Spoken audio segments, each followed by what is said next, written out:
Kasus meninggalnya siswa SD di Kabupaten Tasikmalaya, Jawa Barat menarik empati publik. Perundungan diduga menjadi faktor penyebab meninggalnya siswa kelas 6 SD tersebut. Dan untuk mengetahui lebih lanjut terkait hal itu, saya langsung bergabung melalui sambungan Zoom. Ada Ato Rinanto, Ketua KPAID Kabupaten Tasikmalaya. Pak Ato, selamat petang. Selamat petang, Mbak Puspa. Betul, Pak Ato, berdasarkan investigasi dari KPAI Tasikmalaya, sejak kapan, ada informasikah sejak kapan korban diduga menerima perundungan? Ya, saya menjelaskan bahwa pada akhir Juni ini juga terjadi. Kemudian di akhir Juni itu bahwa ada anak berusia 11 tahun diduga paksa untuk melakukan persetubuhan dengan binatang. Kemudian dari proses itu mereka disebarluaskan ke teman-temannya, kemudian tentu perluas bahwa ini menjadi viral di kampung tersebut. Selanjutnya dalam proses ini dari hasil pendalaman yang memang kami lakukan, ananda korban ini mengalami baik itu perilaku yang terkait dengan perilaku keseharian ataupun perilaku yang ada di dalam rumah. Sampai kemudian akumulasi dari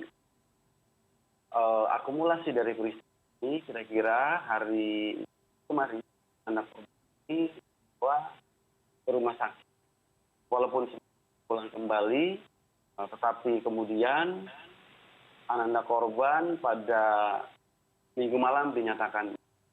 Kira-kira seperti itu, Mbak Puspa. Baik, Pak Ato, kalau melihat video yang sempat viral, video asusila yang sempat viral, kemudian informasi yang digali oleh KPAI Tasikmalaya, sebetulnya ada berapa banyak orang yang melakukan perundungan terhadap korban PH ini? Ya, dari pendalaman yang kami lakukan, diduga bahwa ini ada, dan keempat-empatnya adalah anak-anak. Oke. Ya, keempat adalah anak-anak, cuman yang membedakan ada yang sehingga kalaupun keempat ini adalah pelaku, tetapi karena anak-anak, sehingga kami tetap mengedepankan mana anak-anak kita ini tidak terganggu dengan proses yang terjadi. Karena kami juga khawatir bahwa anak yang memang tidak menjadi pelaku kemudian menjadi korban bully berikutnya. Ini adalah ini KPAI beserta kota terkait tetap mengedepankan bagaimana mengutamakan kenyamanan dan perlindungan anak sehingga bisa berani dengan baik. Meminimalisir siklus begitu ya, dari korban menjadi pelaku, pelaku menjadi korban dan seterusnya. Tapi Pak Ato, ketika melihat atau ketika video asusila tersebut beredar, apakah KPAI langsung bergerak begitu atau adakah pihak sekolah yang melakukan pelaporan? Sebetulnya sampai terjadi peristiwa kematian kepada ananda, tidak terjadi pelaporan apapun kepada KPAI. Tetapi dengan melakukan sebuah jemput bola, sehingga kami kemarin hari Rabu kami mendatangi rumah korban dan kami mengkonfirmasi tentang itu. Kami juga mengkonfirmasi tentang isu yang berkembang di masyarakat bahwa anak ini adalah mengalami bullying dari teman-temannya. Kemudian kami mendapatkan itu sehingga walaupun kami masih belum bisa membuktikan bahwa anak meninggal dunia karena memang sampai hari ini tinggal ananda ini tidak menyebut siapa pelakunya, kemudian siapa yang menyebarkannya, dan tidak pernah diperiksakan di psikolog, sehingga tidak bisa disimpulkan atau dijustifikasi bahwa ananda ini tinggal karena faktor perundungan. Tapi kami menduga dari gejala-gejala kemudian peristiwa-peristiwa yang dialami oleh anak ini, biasanya anak ini adalah anak yang perundungan atau depresi, yang dimana depresinya itu sudah cukup berat. Mhm. Kira-kira begitu Mbak Puspa. Oke, dikunjungi oleh tim KPAI Tasikmalaya hari Rabu, sedangkan meninggal pada hari Minggu. Sudah hampir 3 hari kejadian. Bagaimana kemudian melihat situasi keluarga di sana, psikologis atau psikis dari keluarga menerima kematian dan akibat kematiannya? Ya, itu Mbak Puspa, sejatinya kami juga sejak awal ingin melakukan kunjungan. Kami juga menghargai karena suasana keluarga masih dalam suasana berduka.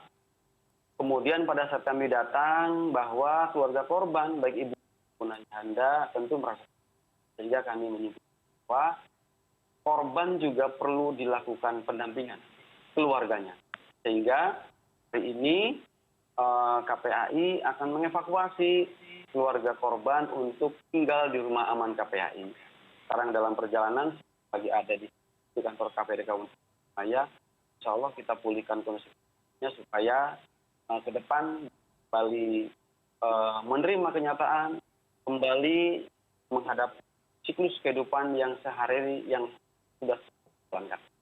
Oke. Pak Ato, keluarga dari terduga pelaku dikatakan sudah meminta maaf kepada keluarga korban begitu. Namun bagaimana kemudian penyelesaiannya? Apakah tetap akan dilakukan secara hukum? Keluarga juga menyetujui ada jalur hukum yang harus ditempuh? Ya, jam 14 tadi siang kami sudah melakukan pelaporan ke Tasikmalaya, tidak bermaksud mencakai, tetapi saya pikir kami bermaksud mengedukasi. Kemudian kami mengedukasi supaya ada efek kelak di kemudian hari di Kabupaten Tasikmalaya ataupun di daerah-daerah yang lainnya tidak terjadi lagi hal seperti itu. Sehingga sekali lagi bahwa semuanya masih anak-anak, semuanya akan kami lindungi. Kita mesti bersadar diri bahwa ini adalah sebuah fakta, ini adalah sebuah kenyataan. Bagaimana kita bisa mengambil pembelajaran dari peristiwa yang hari ini terjadi, di mana kita mencoba meminimalisir anak menjadi perundungan di berikutnya. Oke. Pak Ato, kalau melihat garis besar sendiri dari Kabupaten Tasikmalaya, sebetulnya seperti apa perundungan-perundungan yang mungkin biasa terjadi di kalangan anak-anak dan bagaimana pengawasannya? Ya, sebetulnya perundungan kan terjadi juga di sejak dulu ada ejekan, ada segala macam.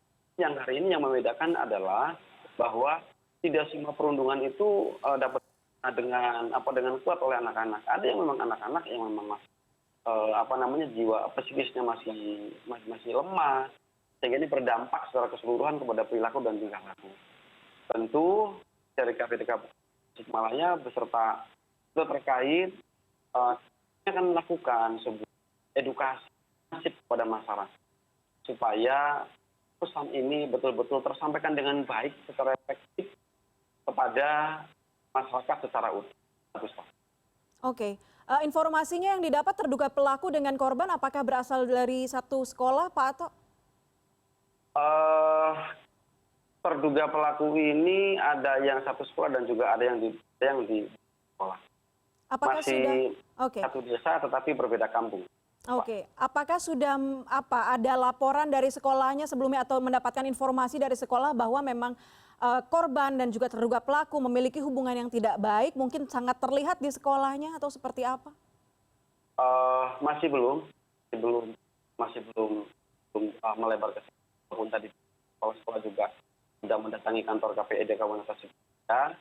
Pendalaman kami masih belum dan coba menggali informasi detail setelah kami mengamankan terlebih dahulu kondisi psikis keluarga korban. Baik. Pak Ato, 4 terduga pelaku ini apakah sudah diajak berbicara?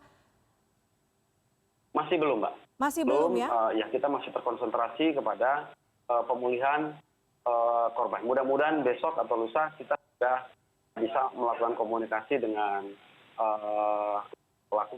Baik, fokusnya saat ini adalah bagaimana memulihkan psikis dari keluarga korban, kemudian dibawa ke rumah aman KPAI untuk dibantu, diperbaiki lagi kembali begitu ya psikologis, mengingat melihat banyak video yang sangat menyesakan begitu. Baik, Pak Ato, terima kasih banyak atas informasinya. terima kasih, Kami Mbak tunggu Puspa. nanti update mengenai kasus ini. Terima kasih, selamat malam. Ato Rinanto, Ketua KPAI di Kabupaten Tasikmalaya, Jawa Barat.